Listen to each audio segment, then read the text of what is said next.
Bonjour à tous, c'est Élise et aujourd'hui on va parler de la présence de l'alcool à l'école.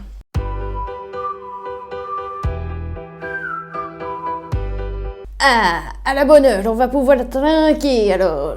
Alors non, on va pas trinquer du tout parce qu'en fait ça fait 65 ans maintenant que l'alcool est interdit dans les cantines scolaires. Ah, bon, je vais aller traire mes vagues, moi tiens.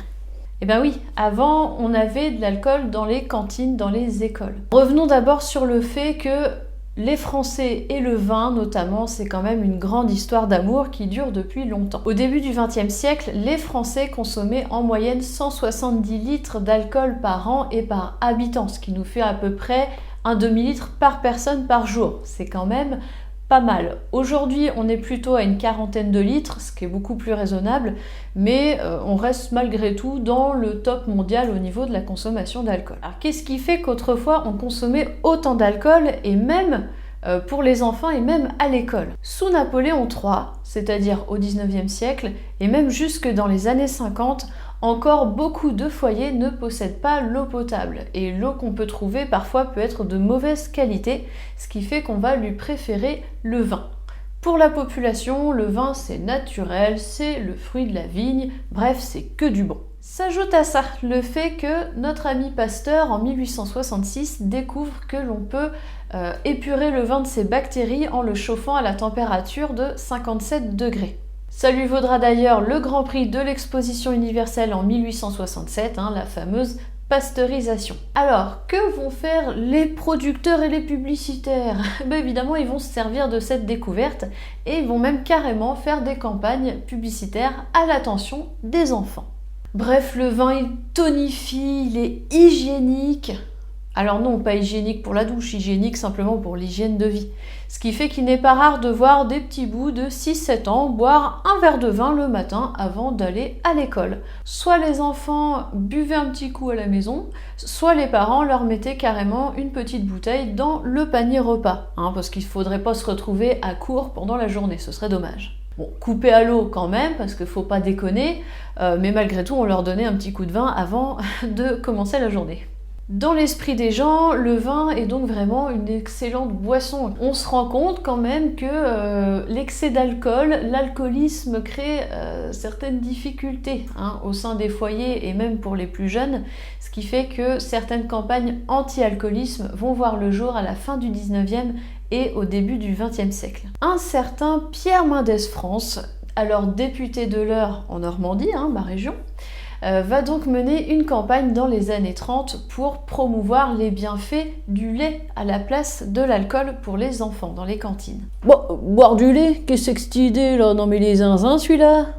Malheureusement ça c'est dans les années 30 et voilà qu'arrive la Seconde Guerre mondiale, ce qui fait que ces projets tombent à l'eau, si on peut le dire ça comme ça. En plus de ça, en 1931, l'État décide de la création d'un comité national de propagande en faveur du vin. Ce qui fait que vraiment le projet de notre ami Pierrot va pas pouvoir se mettre en place tout de suite. Donc on a la Seconde Guerre mondiale, on a un comité qui va carrément nous faire de la propagande sur le vin. Alors pourquoi on va arriver finalement à cette interdiction de consommation d'alcool dans les années 50 ? Ce qu'il faut voir déjà, c'est que entre la fin du 19e siècle et la première moitié du 20e siècle, on a énormément de progrès au niveau de la médecine. On va se rendre compte des effets de l'alcool sur le corps, sur l'esprit, sur les femmes enceintes aussi. On comprend que les enfants qui naissent avec des déficiences, avec des troubles cognitifs, avec des handicaps, bien souvent la maman pouvait avoir bu un petit coup de trop pendant la grossesse. Autrefois, les campagnes anti-alcoolisme visaient surtout les pères de famille, puisqu'on jugeait que c'était eux qui allaient au bar, ce qui n'était pas entièrement faux. Maintenant, on va quand même viser aussi les mères de famille, notamment les femmes enceintes, et les enfants, puisqu'on se rend compte quand même qu'un enfant en dessous de 10 ans, ou même plus, c'est pas top de boire de l'alcool. Après la fin de la Seconde Guerre mondiale, Pierre Mendès France va en quelque sorte faire son comeback avec son projet de loi anti-alcool. Il va reprendre son projet là où il l'avait laissé, et finalement, en 1956, on va interdire l'alcool dans les cantines scolaires. Alors l'interdiction n'est pas valable pour tous, mais uniquement pour les moins de 14 ans. Bon, c'est déjà pas mal. Et à la place, devinez ce qu'on va préconiser de donner aux enfants. Un verre de lait et du sucre.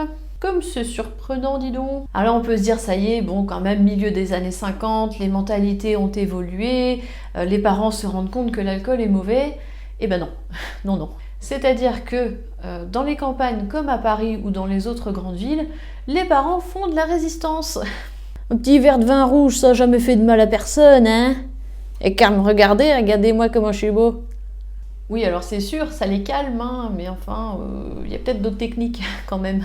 L'État se rend quand même compte que ça va prendre du temps avant de faire évoluer les mentalités. Les gens ne sont pas forcément prêts à arrêter l'alcool, ni pour eux-mêmes, ni pour leurs enfants, de toute façon. Bon, quand même, heureusement, les petits, enfin en tout cas moins de 14 ans, ne peuvent pas boire en 1960, en 1970. Mais les lycéens, au fait, ça se passe comment? Eh bien, les lycéens, ils ont continué à boire tranquillou bilou. Ce n'est qu'en 1981 qu'on va leur interdire l'alcool à l'école.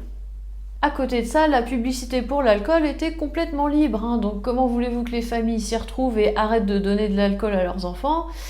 Ça restait compliqué. On a quand même des petites communes ou même dans des villes de moyenne importance où, malgré tout, après 1956, on a continué à verser du cidre, de la bière ou du vin dans les carafes de cantine. Alors comment ça va se terminer tout ça? Alors le vrai gros coup de frein, c'est la loi Évin de 1990. Allô Evian, qu'est-ce que c'est que ça là? Va-t-il falloir qu'on boive de l'eau toute la journée? Alors non, mais simplement cette loi, elle va quand même interdire enfin la publicité des boissons alcoolisées. Alors aujourd'hui, heureusement, c'est complètement inconcevable que les cantines scolaires servent de l'alcool aux enfants, et heureusement d'ailleurs. Petite anecdote avant de terminer, vous avez bu de l'alcool à quel âge pour la première fois? 10, 11 ans, un petit verre de champagne à Noël? Moi j'avais 4 ans, c'est-à-dire que j'avais grand soif, j'ai confondu de l'eau avec du vin blanc et depuis je n'aime toujours pas le vin blanc. Voilà, sur ce, je vous remercie d'avoir regardé cette vidéo, n'hésitez pas à vous abonner et à mettre un petit pouce bleu pour m'encourager et moi je vous dis à la prochaine.